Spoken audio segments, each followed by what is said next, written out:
Fasten your seatbelt and get ready for the red eye.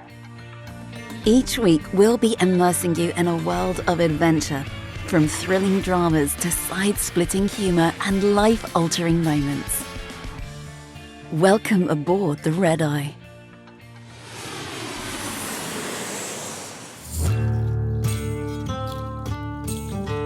In today's episode, you're going to have to indulge me a little bit, because this episode, it's all about me. Now, originally I had recorded this to be the first episode that I release on the podcast, and then I realised that nobody wants to hear all about me really, and they'd rather just hear about the crazy passengers. But this story is important, and it's the reason why I started this podcast. It's not a story I've told many people, until now that is, because to be honest, I was a little bit ashamed of it for a while. I'm not particularly proud of what I did, but honestly, I acted from the heart. And what I've realised over the past year or so is that if I hadn't have done this, I wouldn't be where I am today. And that's what got me thinking that there are stories in our lives that shape us. And me flying around the world just gave me access to so many stories, and that's what shaped me. So apologies, this was supposed to be 2 episodes. It's now been rolled into one long one. So sit back, have a cup of tea, and let me tell you my story. 3 a.m, somewhere over the North Atlantic. Been flirting again? Dan asked as Ali walked back into the galley, pulling the curtain closed behind her. Ali laughed. Edgar Wright, famous movie director, young, funny, personable, was possibly her favourite passenger ever. And while she hadn't been consciously flirting, she couldn't deny that her skin had that tingle of excitement every time they talked. She'd once dreamed of being part of that world in which he lived, and while she knew that it would never happen now, it didn't mean that the actress inside her was completely gone. So, when he had invited her to sit and talk to him on that long red-eye from LA, they had connected and laughed until the lady in the seat in front had hissed at them, and their conversation had come to an abrupt end. Even when he had given her his number as she cleared away his breakfast, she'd felt strangely calm about it all. She'd felt as if she'd made a friend, someone who had ignited something inside of her that had been snuffed out years ago, and she was grateful to him.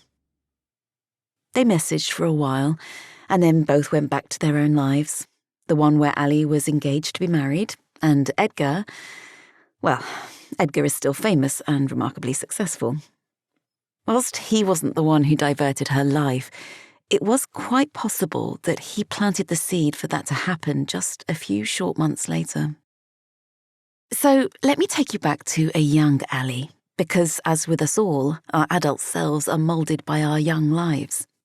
We become the total of our experiences and of the people we meet, combined with the inherent nature of our personality. In Ali's case, Mother Nature gave her supportive parents. She was a young girl who would sit on her front doorstep, acting out roles to whoever would watch, who loved to be the centre of attention and dreamed of being a star. They nurtured her passion, her gift, ferried her to acting classes and auditions, and told her that she could be whatever she wanted to be. And so did the drama teachers and the agents who helped her and praised her talents. All of them allowed that little girl to believe that dreams could come true, and she had no reason to doubt them as she booked one audition after another. Until she didn't anymore. Until that hormonal hell of teenagerhood descended on her and smothered those dreams. Now, perhaps today a little weight gain or an edgy look would be embraced by the directors who covered a more diverse cast. But in the 1990s, it was only the thinnest, the most striking that could survive the cut. It was the era of Kate Moss and the supermodels. Back then, in the world of teenage girls, anorexia was almost cool, and it wasn't unusual to observe one of your peers eating tissue for lunch in an attempt to stave off the hunger. Thankfully, that wasn't Ali. While she'd had the same inner battles as most girls as her weight fluctuated along with her hormones, she'd been successful so far, hadn't she? She'd played a role in a TV show, had speaking parts in the soaps. She'd been told she was amazing often enough by the agents for who she'd made money, that she allowed herself to believe in her young mind that she was enough, just as she was. But the auditions were coming less often now, And when she did get one, no matter how hard she tried, she just never seemed to make the cut. Should she take more classes, apply for more roles in different genres, change her agent? She needed advice from someone who could help her. But when she asked one particular casting director, the answer would be like an axe to the dreams of the young Ali. The problem is, Ali, you aren't the most beautiful. You could do with losing some weight. You're just too normal. You just don't stand out amongst the other teenage girls that are applying for those parts. With every word, the axe crashed down until Ali's dreams were in pieces on the floor all around her. With a glass of Prosecco in her hand, a less confident, albeit thinner, Ali tiptoed into her 20s. With a deep breath, she picked up the pieces of her dreams and stuck them clumsily back together.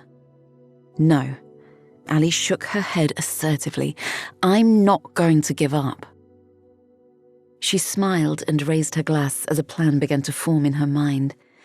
She might not be able to make it right now, but if she just had a pause, took some time out for an adventure and came back to it when she was 30, perhaps she could make it then. After all, by 30, she could audition for the older roles, the mum-type roles, the roles where it wouldn't matter so much if she wasn't the thinnest or the most beautiful. In the meantime, she could train and grow, and they would be begging her to take their roles when she came back to it. Wouldn't they? Her skin prickled as the excitement built. It felt so good to have a new dream, a new goal. But as she stood looking at her dream from a distance, she swallowed hard as she took in the maze of paths that stretched out around it like a labyrinth, with no idea which one to take. So, here was Ali. She had a few years to kill, and no idea what to do with them, but one thing she did know was that as an alcoholic needed a drink, she desperately needed a buzz. The one that she had from being in a studio. The one that made her fizz when the director said action. She couldn't allow herself to be sucked into the mundaneness of life. She needed excitement if she was to stay excited. And as she trawled through the job adverts, she saw it. The path that would take her to the middle of the maze where her dream was. Ali Murphy was going to be a flight attendant. She was going to be cabin crew. She was going to wear a cute little uniform and ooze glamour. She was going to drink cocktails in Hong Kong and lay on beaches in the Caribbean. She was going to have fun beyond her wildest dreams and have an ever-changing audience on which to hone her acting skills. And so she was. As she turned 21 years old, Ali accepted her wings from the airline's CEO and pinned them to the chest of her jacket. And then she flew. She drank those cocktails in Hong Kong. She bathed on those Caribbean beaches. She hiked through alien landscapes in Utah and skated on ice in Central Park. Life as an international flight attendant was amazing. And the years flew by. And somewhere along the way, Ali got lost in her maze. She still had the dream, but it was further away, it seemed. Quieter, somehow. I used to be an actor, she'd tell crew when they shared their stories in the galley or at the hotel bar. But I wasn't very good at it, would add the devil on her shoulder. She said it so often that she began to believe it. After all, if she had been any good, she would have made it back then, wouldn't she? Slowly, her weight crept back, up and up. And at 29, she was a size 16 flight attendant who had lost her way. Once she'd been so sure that she'd go back to acting at 30, but as that birthday loomed over her, it seemed almost laughable now. But that's okay, Ali thought, sucking in a deep breath. It's fine to change your mind. After all, I have a great job and I have Pete. She smiled a contented smile. It didn't reach her eyes. Her skin didn't fizz, but it was okay. Life was okay. Pete was a nice guy. He had a great job and he loved her. There might have been a tiny blip when he'd been unsure. Perhaps she had been a little too Ali for him at first, But she'd managed to convince him that she was the person he could spend his life with. And once she'd proved that she'd be an amazing wife and mother, he'd proposed. So, here she was with a great job, a great man, and a ring on her finger. She was winning at life compared to most of the girls she flew with, the ones who were so desperately looking for love in all the wrong places. And so, as she entered her 30s, she made the decision to be happy with her life just how it was, minus a few pounds. And that was where it all went wrong.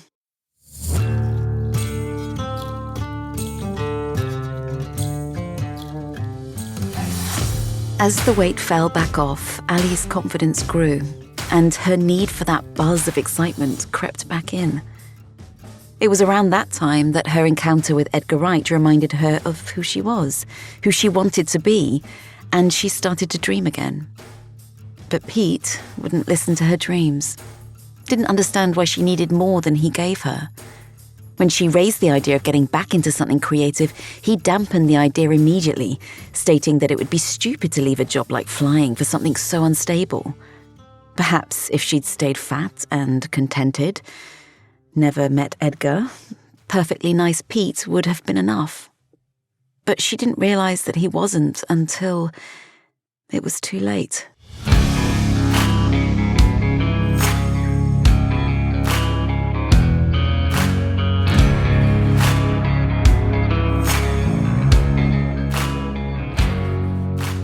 I can't believe it's going to rain the whole time we're there, moaned Ali. What are we going to do? I hear the lumberjack show up Grouse Mountain's fun, replied Emma as she cleared in the last of the service in the galley. Ali turned round from where she was scraping leftover food into a bag-lined ice bucket. Is that even a thing? She laughed. Oh yes, grinned Emma. There are a lot of talented, fit lumberjacks in Vancouver, apparently. Very handy with their logs, I hear. Ali felt her cheeks flush. It had been a fair few years since she'd thought about another man's log. Well, I'll bear it in mind, she laughed, trying not to think too hard about what such a show might entail. But heck, it was 2 nights in a new destination. She was happy to try something different. Do you fancy going to see a lumberjack show? She asked her mum as the plane descended. It was a new route for the airline, and with plenty of empty seats, a lot of the crew had brought companions. She'd asked Pete to come with her first, of course. With just 4 months to go until their wedding, she had thought it would be nice to do something different together. But he had a football game on Saturday, and his loyalty to the local pub team always won over adventure. In fact, it was becoming increasingly clear to her that he didn't need adventure. And if she were honest, his lack of passion for life, for her, for anything, was casting a doubt over the whole marriage thing. But time and again, she shrugged it off. Life wasn't all about passion after all, was it? Her mum frowned up at her from her business class seat, making Ali laugh. I have no idea what to expect either, Mum, she said, but it sounds like fun, don't you think? Yes, sounds like fun, her mum echoed with a twinkle in her eye. The last day of their trip, cold and wet from their morning in the rain, Ali and her mum sat amongst the other cold and wet people who'd come in from the unnatural June weather. They'd been stoic and British in their resolve not to let the weather get in the way of their fun, crossing the Capilano suspension bridge in fits of laughter as her mum conquered her fears, before climbing Grouse Mountain to where the show was held. And now, as they sat with open minds and damp clothes, they laughed some more as Vancouver's finest lumberjacks took to the floor, running on logs, climbing up tree trunks, throwing their axes with mind-blowing precision. It was just what they needed. And then it happened. Ali's attention drifted from the 2 guys who were clowning away in front of them, tuning out the audience's laughter. To the side of the floor, one of the younger lumberjacks had sat down on a log and was leaning over, tying up his shoelace. She watched him mindlessly, her mind adrift somewhere else, until she suddenly noticed that he was looking straight back at her, and their eyes locked. Suddenly, she was in a movie. She was the leading lady in her very own film. He, unbeknown to him, was the leading man, and the director had just said action. Everything stopped around her. It was as if everyone and everything disappeared in that moment, except for the two of them. To Ali, she felt as if she'd been struck by something akin to lightning. She was deafened. Only silence filled her mind, but she could feel that each and every nerve ending in her body was alive. That look which they'd just shared, whether it was for the whole minute that she imagined that it was, or in reality just a few seconds, stopped her in her tracks, made her change direction, and sent her life careering along a whole different path. In that moment, not that she realized it yet, Ali's life had just been diverted.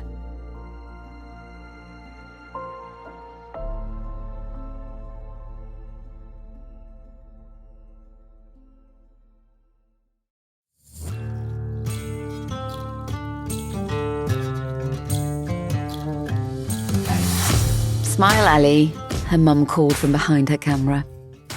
Ali was frozen to the spot as she posed for a photo with the lumberjacks after the show had ended. Somehow, the one who she now knew was Denver Lee had positioned himself right behind her, and she could feel the weight of his big, muscly lumberjack arm around her shoulder. She could feel his energy in her very veins. Did he feel it too? She so badly wanted to ask him. "Perfect. All done." Her mum beckoned her over with her hand. "Thank you," Ali said, turning and looking up at Denver, desperately trying to read his thoughts as she stepped away. "No problem. See you again sometime," he called after her. Ali nodded, afraid that if she tried to speak, only gibberish would come out. She felt her mum tugging at her elbow. "I think we should get a taxi home, love. It's only a couple of hours until checkout," she said, pulling her away. Back in the hotel room, Ali laid on her bed. Her mum's eyes were closed on the bed next to hers, but Ali had no chance of napping. Her mind desperately trying to process what had just happened and what it meant to her. Did it count as cheating? Did it mean something that Pete had never made her feel like that? She picked up her phone and Googled his name. Denver Lee, Lumberjack, Vancouver. And there he was, holding an axe in his arms, his beautiful face smiling back at her. Her stomach dipped as she clicked on the link to his Facebook profile. A small voice in the back of her brain telling her this was not a good idea and she shouldn't be doing it. She ignored it as his profile loaded, her eyes immediately drawn to where it was telling her that they had mutual friends. Crew friends. Denver Lee was friends with people that she knew, she realized with surprise. So, she thought, with a sudden sense of validation, if Denver Lee was already friends with some of her friends, it was perfectly acceptable for her to be friends with him too, right? She convinced herself as she clicked the request button, a nervous tingle running down her spine. A minute later, he replied, "Hey, Ali. Thank God you found me. I haven't stopped thinking about you since I saw you earlier." And there it was. If there had been any doubt about it, there wasn't now. Denver Lee had felt it too. Ali sunk back into her pillow.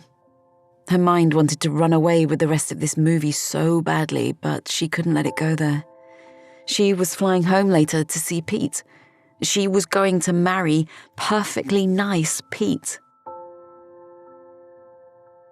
"It is mutual, but I feel I have to tell you that I'm engaged to be married," she typed back, feeling inexplicably sad. "Yeah, I did see that little blue ring on your finger." Ali looked down at the sapphire that seemed so heavy, so much tighter now. "But it's always great to make a new friend," she typed with a smiling emoji that she didn't really feel. "I'm back next week. We should all get together, your friends and mine."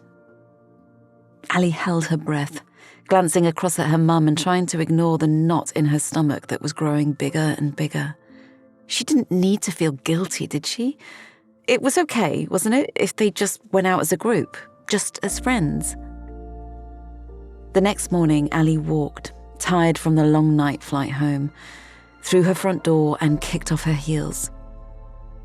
She set her suitcase against the wall and stood for a moment and looked around the messy house. And she knew. She knew this wasn't for her.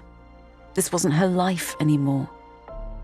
How could she marry Pete and accept that she would never have a moment of passion, a moment of excitement that would make her skin fizz, that feeling when the director says action and the whole set goes quiet ever again?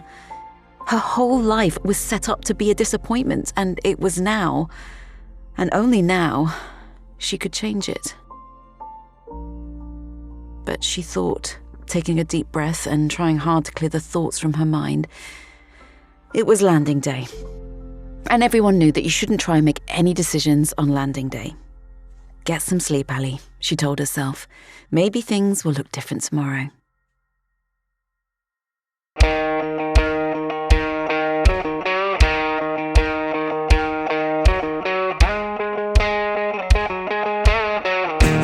"We're headed back to the hotel. Are you coming?" shouted Grace over the loud music. Ali looked over her shoulder at the lumberjacks. Denver was leaning back against the bar. He was talking with his friend, but she could see him looking over at her from the corner of his eye. "Oh, I'm not tired. I might stay out a little longer," she said. "I'll see you tomorrow." "Are you sure? All these men?" "I'll be good. I've got Lumber Jill," she laughed. In fact, the one girl of their group, the Lumber Jill, had been her best friend all evening, and she really was having the best time with them all. "Okie dokie," Grace said with resignation. "If you're sure." "I'll be good. See you tomorrow," she said, waving the last of her crew friends off and returning to the bar. "You're staying?" Denver's sweet face lit up. He was younger than Ali, and yet he had an air of wisdom about him. She nodded and smiled. "Nice," he grinned back, handing her a shot glass. "You guys, we're heading out to the club." Lumberjill's head appeared between them. "Coming?" Denver asked. "Why not?" Ali said, throwing back her head and feeling the burn of the cinnamon whiskey as it coursed down her throat, making her face screw up to Denver's obvious amusement. "You'll get to like it," he said, putting a gentle hand in the small of her back and guiding her to the door behind the others. In the club, a live band were playing, and it was so loud that if he had asked her to dance, then she hadn't heard him, and she was surprised when Denver took her hand, leading her onto the dance floor.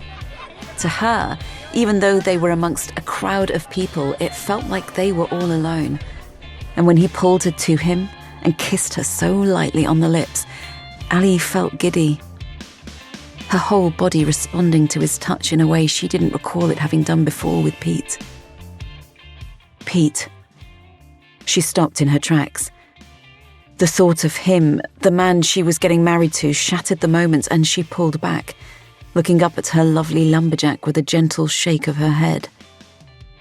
He pulled her towards him, wrapping her in his arms, and she breathed him in, trying to imprint this feeling, this smell, everything about him onto her mind so that she never forgot how this felt.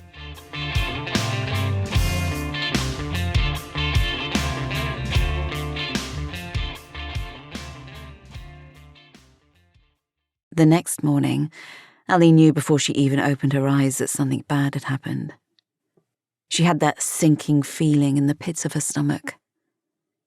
Reaching for the bottle of water on her bedside, she tried to ignore the stabbing pain in her head as she recalled the night before, glancing to her left, relieved that no one was in the bed next to her. She guzzled the water, putting it back down and picking up her phone, the memories of the night before coming back to her in jumbled pieces. "Can I take you for breakfast? I want to apologize about last night." He'd sent the message just 10 minutes beforehand. Sure, in an hour? Ali typed back, trying not to think about it. She was so confused right now, but the pain in her head was making it impossible to think. In the diner across the water, they sat in near silence, eating pancakes.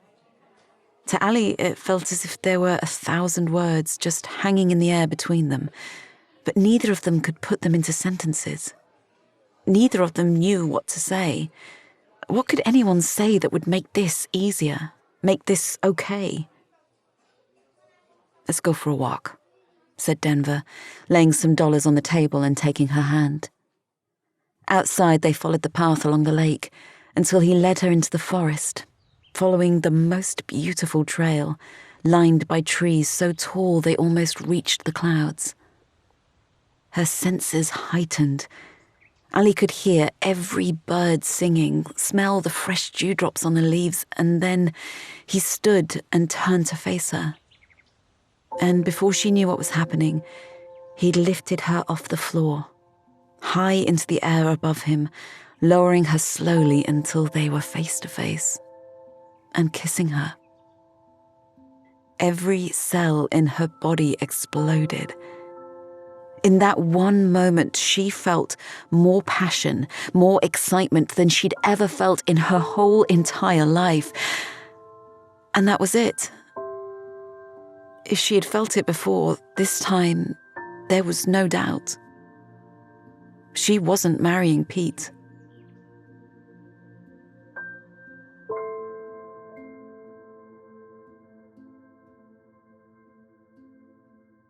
The months that followed were a veritable roller coaster. From the terrible lows of breaking Pete's heart. Don't worry, he soon met a perfectly nice person and is happily married with 3 children living his own dream life. Came the thrill of the highs of seeing Denver without being weighed down by guilt. She swapped onto every Vancouver trip she could, and she soaked up every second. She was alive again when she was with him. On his boat, in the lodge he'd built with his father by the lake, in the hot tub by the water's edge, under the millions of stars in the inky sky. It was as if he had been sent to remind her of who she was, what she wanted. She wanted excitement. She needed that fizz back in her veins, and he was the one who was putting it back. Of course, they didn't last forever. It was never meant to happen that way. He was younger than her, had different ideas, and it was no more apparent than when he flew to meet her on a layover in San Francisco. Away from the mountains, he was just a lumberjack without trees, like a cowboy without his boots. Without the magic and the romance, Ali knew that he wasn't really the one for her, and eventually, sadly, their relationship fizzled out. But like everything that happens in our lives, it had to happen for a reason. Ali was passionate again. She had found herself, and she would never let anyone hold her back again, would never get lumbered with less than she needed. She realized that it was okay to dream about a better life and work towards living it. It was a random chance she was given to be a voiceover for a TV advert that reminded her how much she loved acting. And when she met the man who she would later marry, and he asked her what she would do if she could do anything in the world, she answered, "I want to be a voice actress." And he said, "Well, let's make that happen." And here I am.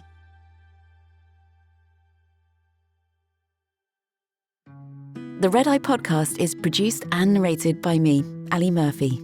These stories are based on true events, but certain details, characters, and timelines have been altered to protect the innocent. Visit our website, theredeyepod.com, to subscribe to our newsletter and to find out details on how you can contribute your story for us to turn into an episode. If you enjoyed listening to our stories, please like, subscribe, and review. Thank you.